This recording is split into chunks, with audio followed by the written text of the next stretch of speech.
সবাইকে অনেক অনেক শুভেচ্ছা জানিয়ে আজ বাংলার ইতিহাস নিয়ে কিছু কথা বলবো।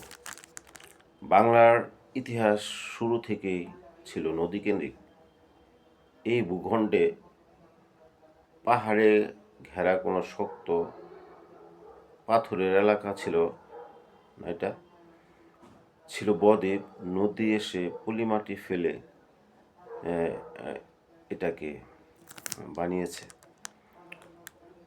গঙ্গা, তারপরে হচ্ছে ব্রহ্মপুত্র, মেঘনা, এই তিন নদীর ধারায় ধীরে ধীরে যে ভূমি তৈরি হলো সেটাই হচ্ছে এই বাংলা।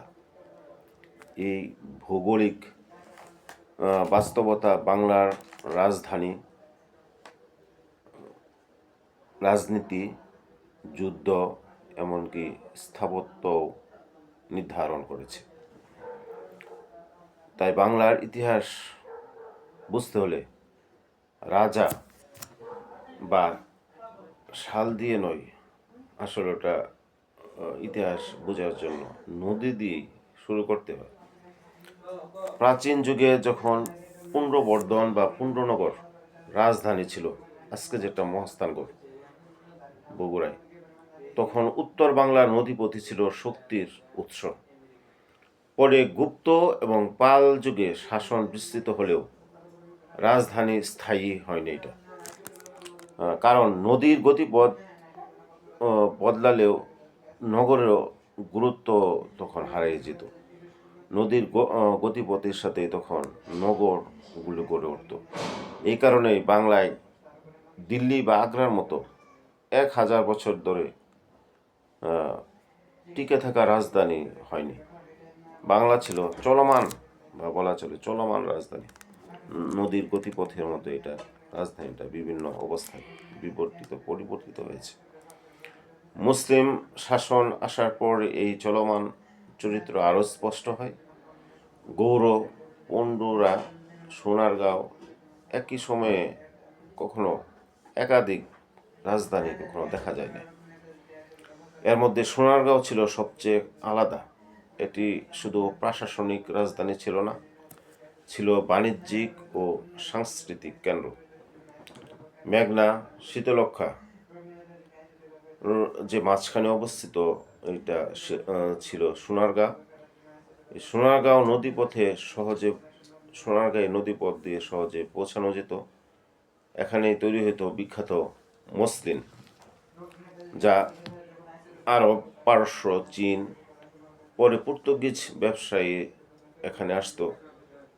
এবং এই মসলিন কাপড়গুলো এত সূক্ষ্ম কাপড় ছিল যে এটা ইউরোপের রাজদরবারে এটা অনেক মূল্যে বিক্রয় হতো। সোনারগাঁও তাই বাংলার ইতিহাসে প্রথম আন্তর্জাতিক নগরীও বলা যায়।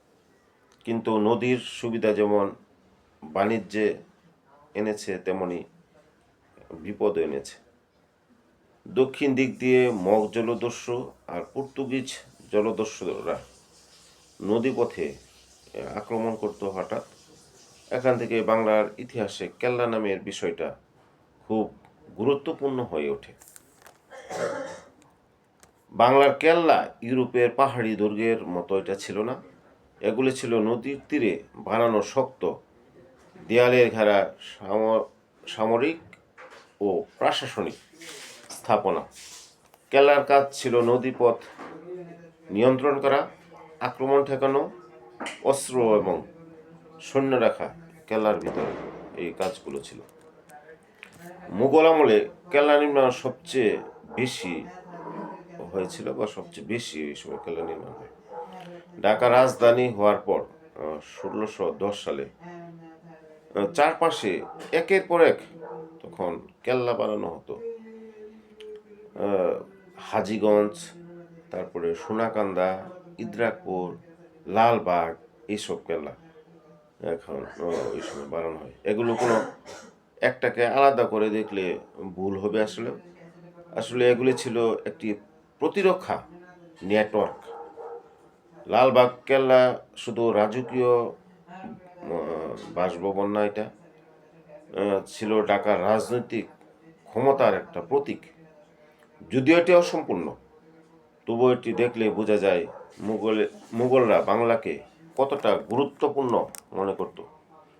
কিন্তু ইতিহাস থেমে থাকে না, নদীর গতিপথ বদলায়, বাণিজ্যের কেন্দ্র সরে যায়, ঢাকার গুরুত্ব কমে গেলে রাজধানী যায় আবার মুর্শিদাবাদে।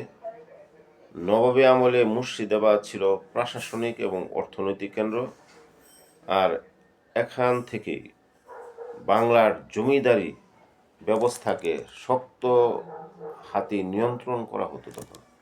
পরে ব্রিটিশরা এলে রাজধানী যায় কলকাতায়, কারণ তখন নদীর চেয়েও গুরুত্বপূর্ণ হয়ে ওঠে সমুদ্র বন্দর এবং ইউরোপীয় বাণিজ্য।